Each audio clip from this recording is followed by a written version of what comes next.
Okay, so I've drawn a diagram for the question that we're discussing and looking to solve here. So we have a planet in orbit around a sun at a distance d, and the question also tells us that this orbit is circular. Specifically, the known variables we have from the question are the mass of the sun, the mass of the planet, d, or the distance between them, and it also tells us that we'll need the concepts of gravity and circular motion to solve the problem. And it asks us for t, the period of the planet, or how long it takes for it to complete one orbit.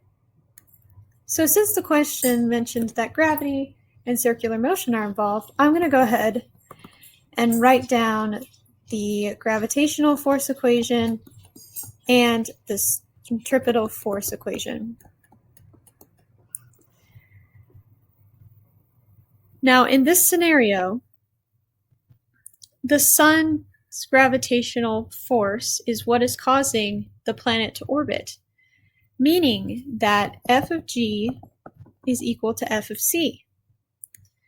So I can go ahead and rewrite this equation using our two equations up here and plugging in our known variables. So I'm going to go ahead and do that. G is a constant, which we always have.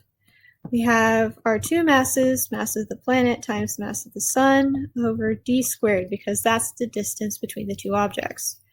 And I'm going to set that equal to the centripetal force.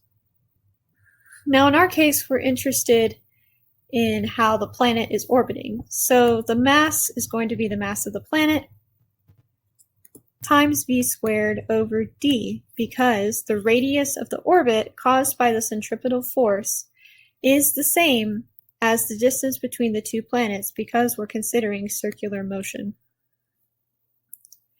So in this equation, we only have one unknown remaining, which is the velocity. But we were asked to find the period. Well, we can use the definition of velocity and use that to get velocity in terms of the period. So we know that velocity is the change in distance over the change in time, meaning that for a given velocity, you're covering a certain distance in a certain time.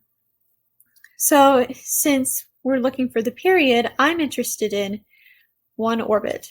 So I can set the change in distance to the circumference of the orbit, and that means that my change in time is going to be the period.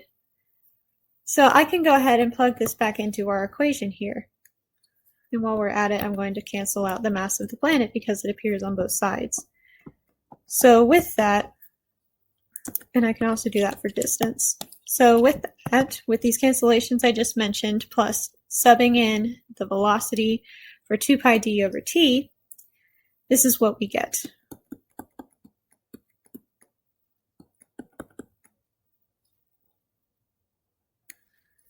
So now all I need to do is rearrange for t. So I'm going to go ahead and do that real quick.